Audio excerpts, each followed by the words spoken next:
Hello बच्चों, मैं आपका सी एस अक्षय।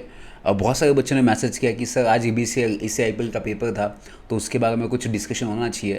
तो जैसे मैंने कल रात तक वो बैच ली थी, तो उसके बाद जो फीडबैक आया बच्चों का, और मैं आज एग्ज़ाम सेंटर भी गया था बच्चों के लिए, खास करके कि उनका कॉन्फिडेंस बूस्ट करे। तो सबसे पहले बात करती है ओल्ड सिलेबस की।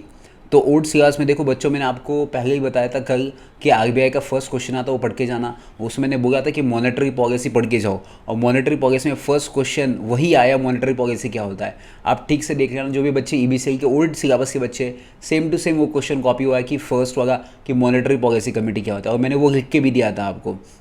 उसके बाद अगर मैं बात करूँ कि नेक्स्ट क्वेश्चन जो आता है, दैट इज़ मैंने आपको बोला था, that is foreign venture capital investment एक आता है।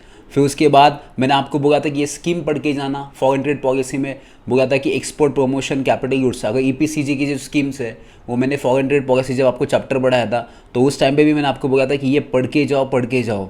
और दूसरी चीज़ बच्चों, मैंने और एक बताया कि यहाँ पे गिफ्ट्स के बारे में बात की है, कि जैसे फॉर एग्जाम्पल नीचे कुछ आपको एग्जाम्पल दिया ODI का, कि ODI के बारे में पूछा है कि भाई साहब क्या इंडियन ट्रस्ट या सोसाइटी क्या वो कर सकते हैं क्या ODI। तो अपन ने पढ़ा था कि भाई साहब जब ODI करना है आपको, ट्रस्ट होगी तो उसका ट्रस्ट डीड होना चाहिए, पार्टनरशिप है तो पार्टनरशिप डीड होना चाहिए।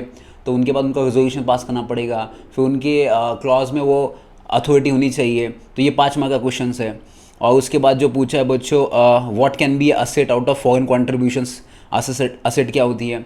उसके बाद list of the instrument included non डेप्ट instrument under the foreign direct invest, 4 mark का ये क्वेश्चन पूछा है बच्चों। मतलब आप देखो ओल्ड की अगर मैं बात करूँ तो मोस्ट ऑफ द पेपर की जो क्वेश्चंस कही थे वो क्वेश्चंस आ चुके हैं।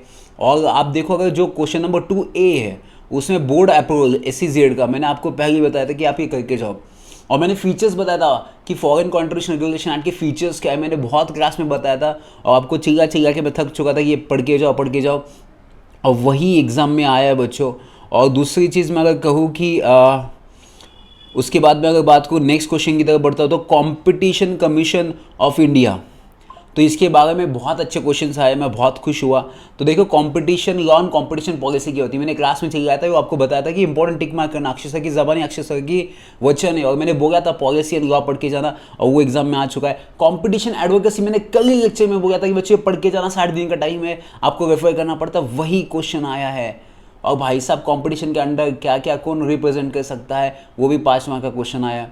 उसके बाद मैं अगर कहूँ नेक्स्ट की तरफ जाता हूँ, तो नेक्स्ट अगर मैं बात करूँ केस लॉ की, तो इंडियन कॉन्ट्रैक्ट एक्ट की केस लॉ आई है। और इंडियन कॉन्ट्रैक्ट एक्ट के कम से कम मैं कहूँ तो 2 केस लॉ आ चुके हैं, 4 8 मार्क की है। और इंडियन कॉन्ट्रैक्ट की अगर आपने मेरा छोटा छोटा सा चार्ट बुक देखा होगा, मैंने आराम से 20 पेजेस का बनाया था, जिसमें आपका कॉन्ट्रैक्ट एक्ट बनाया था, जिसके अंदर आपको पूरा सिलेबस कवर करके दिया था।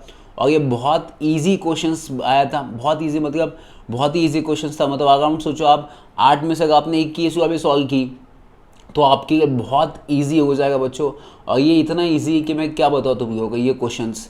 और आपको मैं कहूँ कि मोस्ट ऑफ द पीपल बच्चों ने 100% अटेम्प्ट किया है, कोई भी ऐसा बच्चा नहीं कि जिसको बहुत डिफ़िकल्टी हुई है या उसको कुछ आया नहीं है।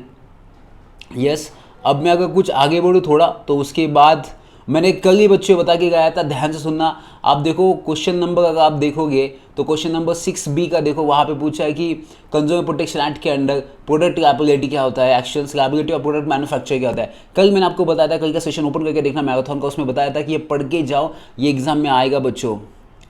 उसके बाद अगर मैं बात करूँ आगे कि ये देखो क्या बोला है, मनी लॉन्ड्रिंग, क्या मनी लॉन्ड्रिंग का अफेक्ट होता है, इन्फ्लुएंस होता है इकोनॉमिक डेवलपमेंट में। यस, मैंने कल बताया था कि मनी लॉन्ड्रिंग की वजह से GDP गलत काउंट होता है, क्राइम बढ़ता है। ये सब कल के कल मैंने वैसे की वैसे ही आपको एक्सप्लेन किया था बच्चों। मैं ओल्ड सिलेबस की बात कर रहा हूँ अभी। उसके बाद बच्चों मैं अगर बात करूँ, थोड़ा आगे बढ़ता हूँ, तो शॉर्ट नोट्स में मैं आया कॉन्ट्रैक्ट में मैं आपको चिल्ला के बताता कि mistake of fact and mistake of law, ये पढ़ के जाना। कंसेंट का क्वेश्चन है, सेक्शन नंबर 13, ये मैंने आपको बताया था। नोवेशन अल्टरेशन मैंने बताया था, अगर न्यू कॉन्ट्रैक्ट में एंटर करते हो तो नोवेशन माना जाता है, और ओल्ड कॉन्ट्रैक्ट को ही अल्टर करते हो तो इसे अल्टरेशन माना जाता है। यस, उसके बाद actionable claim and non actionable claim, ये भी अपन ने क्लास में लिया है। मतलब मैं ओल्ड सिलेबस की बात करूँ तो मेरे हिसाब से 70 से 80% सिलेबस बहुत ईजी था, बहुत ईजी, मतलब बहुत ही ईजी था, और बच्चों ने मैक्सिमम अटेम्प्ट किया। ये मैं बात कर रहा था ओल्ड सिलेबस की। अगर मैं बात करूँ बच्चों न्यू सिलेबस की, तो न्यू सिलेबस का भी मेरे पास क्वेश्चन पेपर है, तो बिल्कुल टेंशन मत लो, न्यू सिलेबस वाले आ जाते तुम्हारी तरफ। चलो, तो न्यू सिलेबस का अगर मैं बात करूँ बच्चों, इन बच्चों को सबसे पहला जो फर्स्ट क्वेश्चन आया था बच्चों, वो कंज्यूमर के बारे में आया है। कि उन्होंने कही the Tia purchase the laptop for her sister Siya from HP, एक लैपटॉप परचेज किया है and the laptop had initiated installation issues when take to manufacturer service center defect in the laptop was detected and the company refused to redress the issue faced by the SIA on the pre-extent she was not the consumer on the basis of, ये कहता है कि भाई साहब Siya consumer नहीं है क्योंकि purchase किसने किया है लैपटॉप टिया। सी मैंने एक कंप्यूटर परचेस किया है, मैंने मेरे बहन को गिफ्ट दिया है, भाई साहब उनके बिहाफ पे कंज्यूमर कौन हूँ, मैं कंज्यूमर है, so I can claim that suit, मतलब I can claim the compensation, क्योंकि जो परचेस करता है वो इंपॉर्टेंट अपने के लिए, अपन किसी को ट्रांसफर करो दैट डजेंट मैटर, कंज्यूमर कौन है, अपन है। तो इसमें आपको एक्सप्लेन करना था कि भाई साहब इस केस में आप किसको बोल सकते हैं, किसको क्लेम कर सकते हो। और एक स्टूडेंट का फ़ोन आ रहा है, मैं आपको उसका लाइव दिखाता हूँ, उसका ऑडियो आप भी सुनो, आपको भी समझेगा पेपर कैसे का। हेलो, हाँ कैसा कैसा होता पेपर? 100% अटेम्प्ट किया पेपर? खूप इझी पेपर जेवढा हार्ड नव्हता. अरे वाह वाह, कॉन्ग्रॅच्युलेशन, इस बार एग्जामिनेशन पक्का आहे फिर कन्फर्म। आणि सर तुम्ही काय एक एक पॉईंट शिकवलं तुम्ही सर, 2-3 पॉईंट शिकवलं तुम्ही आपलं कंझ्युमर प्रोटेक्शन मध्ये. हाँ, 3 पॉईंट आहे खूप सारे शिकवलं तुम्ही करंट बॅच मध्ये. जो कल बताया था अपन ने वही आया ना सब, कंज्यूमर वाला वो। जे आपली ओल्ड बॅच ना, ओल्ड बॅच आपली जुनी बॅच, हाँ हाँ हाँ जे पण पॉईंट घेतले तुम्ही की जे सांगितलं केस सांगितलं तुम्ही की जे हाँ ट्रॅक्टर त्यांनी ऍग्रिकल्चर यूज केलं आणि कमर्शियल यूज केलं, हाँ हाँ। तो पण आला. अरे वाह वाह वाह, मज़ा आ गया मुझे सुन के, बहुत अच्छा लगा। हिंदी कोण बोलतो तुम्ही? अरे नाही, मी आत्ता सेशनमध्ये आहे ना, त्याच्यामुळे मी लाईव्ह तुझा कॉल याच्यावर लावला आहे, त्याच्यामुळे सगळ्यांना ऐकू येते, त्याच्यामुळे तुझा जो फीडबॅक आहे सगळ्यांना समजतो की पेपर कसा गेला, याच्यामुळे सगळ्यांना समजा म्हणून मी हिंदीमध्ये सांगितलं की पेपर कैसा था। ठीक है, ऑल द बेस्ट, अच्छे से इस बार एग्जामिनेशन कंफर्म है अपना, टेंशन मत ले, मस्त आराम कर, अभी नेक्स्ट पेपर की पढ़ाई करना, ठीक है। Yes yes. देखो बच्चों, बच्चों के फ़ोन आ गए, मुझे बहुत फ़ोन पे फ़ोन आ गए। अब देखो बच्चों, अगर मैं बात करूँ नेक्स्ट क्वेश्चन क्या, मोनोपोली। अब यहाँ पे बोला बच्चों कि ये अब बात कर डोमिनेंट पोजीशन की, मैंने आपको कल लिख के दिया था, अगर मेरा कल का वीडियो आप ओपन करना, मैंने उसमें बताया था कि ये 3 topic competition commission of India के छोड़ के ही मत जाओ, उसमें था dominant position, abuse of dominance किया, तो वो भी उसमें आ चुका है बच्चों। अगर मैं बात करूँ नेक्स्ट क्वेश्चन की, दैट इज़ ओडिया में प्रोहिबिशन क्या है, वो भी मैंने कल आपको बताया था, अगर मैराथन आप उठा के देखोगे तो वो भी उसमें पूछा है मैंने। उसके बाद अगर मैं बात करूँ कंज्यूमर प्रोटेक्शन एक्ट, और एक केस आई बच्चों, ध्यान रखना, वो सेम टू सेम आई जो अपन ने क्लास में सॉल्व किया, और वो आपके क्वेश्चन बैंक में भी थे और मेरे चार्ट बुक में भी थी, कि वो ट्रैक्टर परचेस किया, अगेन वो ट्रैक्टर परचेस किया उसने, बट वो किसी और को फ्री टाइम में किसी और को दिया, क्या उसे कंज्यूमर मानेंगे क्या? सेम टू सेम बच्चों केस आई है, वही के वही जो अपन ने क्लास में सॉल्व किए बच्चों। कितना ईजी मैं कहूँ और क्या कहूँ बच्चों। अब देखो यहाँ पे बोला फॉरेन कंट्रीब्यूशन का बोला कि मेडिकल ट्रीटमेंट के लिए चाहिए, और मैंने आपको बोला था मेडिकल ट्रीटमेंट के लिए फॉरेन कंट्रीब्यूशन वो लिखा है कि US national who happened to be his friend did Amit violate the foreign contribution act। अब यहाँ पे कोई अमित करके डायरेक्टर है पब्लिक लिमिटेड कंपनी का, एंड बिजनेस ट्रिप के लिए USA गया है, okay suddenly, and B develop chest pain हो गया उसको वहाँ पे, and there was provided medical treatment in a hospital, and the fund for which were provided by one John US national who happened to be his friend, and did Amit violate the provisions of the foreign contribution regulation act। अब देखो बच्चों, foreign contribution का मतलब क्या होता है कि foreign source कहाँ से, फॉरेनर ने दिया है।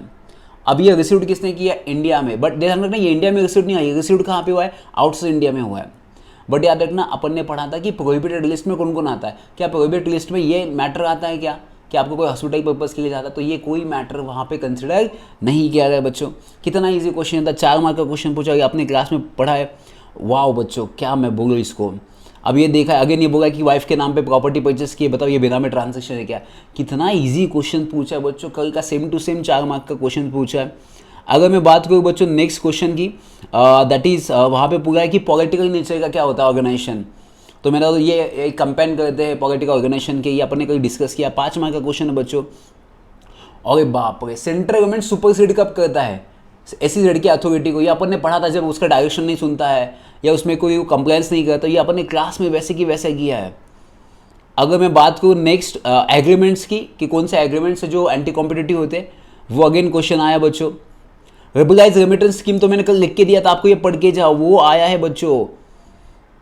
क्या बताओ बच्चों, मैं क्या मतलब, मेरे को तो कोई मैं एकदम इमोशनल हो चुका हूँ कि जो क्वेश्चंस मैंने दिए ऑलमोस्ट वही क्वेश्चन सब आ चुके हैं। अभी क्या कहूँ मैं बच्चों, अभी देखो इनकेस यहाँ पे ना IPR में केस लॉ दी है, तो इसका मैं एक डिटेल में वीडियो बनाऊंगा केस लॉ का, बट अभी मैं देखता हूँ कि इसमें क्वेश्चंस क्या पूछे। यहाँ पे पूछा है कि can the develop X pharmaceutical limited use by Y lab limited for producing the combination of drugs. तो यार अपना अपन ने पढ़ा था, अगर एक्सेप्शन है उसे कंपल्सरी लाइसेंस कहा जाता है, कि आप कोई किसी के नाम पे पेटेंट रजिस्टर्ड है तो क्या वो आपको दे सकता है, अगर नहीं दिया तो क्या हो सकता है, कंपल्सरी लाइसेंस में वो केस जा सकती है। उसके बाद बच्चों उसके बाद अगर जाऊँ मैं पार्ट 6 में, तो वहाँ पे पूछा है कि इन्फ्रिंगमेंट ऑफ कॉपीराइट क्या था। बाप रे, कल ही मैंने आपको बताया था इन्फ्रिंगमेंट ऑफ कॉपीराइट। मेरा कल का वीडियो देख लेना, उसमें मैंने बताया कि इसको आप पढ़ के जाओ ना तो चाट के जाओ। ये मैंने आपको कल ही एग्जाम में बोला था, कल के मैराथन सेशन में। बच्चों देखा जाए तो पेपर की अगर मैं बात करूँ ना, पेटेंट के भी और में क्वेश्चन आया है कि पेटेंट क्या होता है, उसका जियोग्राफिकल इंडिकेशन के लिए पेनल्टी क्या है, फॉल्स दिखाता है। मैंने बोला था पुणे की भाकरवड़ी है, अगर कहीं दूसरे की भाकरवड़ी बताया तो वो इससे इन्फ्रिंगमेंट कहा जाएगा, तो वहाँ पे पूछा है। बच्चों कितना इजी पेपर था। अगर मैं कहूँ न्यू सिलेबस की अगर मैं बात करूँ तो ये पेपर कम से कम न्यू सिलेबस का भी 80 to 90 मार्क्स का ऑलमोस्ट बहुत ईजी था। और मुझे बच्चों के कंटिन्यूसली ही बहुत फ़ोन आ गए और बहुत ज़्यादा मैसेजेस आ गए। तो बस आप पढ़ाई करो ऐसे ही। और मैं हमेशा एक चीज़ कहता हूँ कि बच्चों कॉन्फिडेंस रखो, आपने जो हार्डवर्क किया ना भगवान आपका हमेशा साथ है। और हम जैसे टीचर्स जितने भी ICAN अकेडमी पुणे, हम जितने भी टीचर्स हैं, हम हमेशा आपके साथ है बच्चों। तो आपको बिल्कुल टेंशन नहीं लेना है ज़िंदगी में। जब भी आपको कोई दिक्कत है तो हम जैसे टीचर हमेशा आपके साथ है बच्चों। तो ये पेपर देख के मुझे बहुत मज़ा आया और अपन ने बहुत मेहनत की रात तक, तो मुझे बहुत अच्छा लगा। और मैक्सिमम क्वेश्चन अपने आ गए, तो ऐसे ही अपन आगे बढ़ते जाएंगे और ज़िंदगी में पास होते रहेंगे। और मैं आपको और हमारे ICAN अकेडमी पुणे ऐसे ही आपके ऊपर मेहनत करते रहेंगे और ज़िंदगी में आगे बढ़ते जाएंगे। और कुछ भी लगा तो हम आपके साथ हैं। थैंक यू सो मच बच्चों, thank you so much for your feedback. जिन लोगों ने कल का मैराथन अटेंड किया है, आप लोगों ने एक पेपर कैसा कि आप भी बाकी लोग फीडबैक दे सकते हैं हमें व्हाट्सअप नंबर पर, मैंने ऑलरेडी शेयर किया है। So thank you so much and all the best for next paper.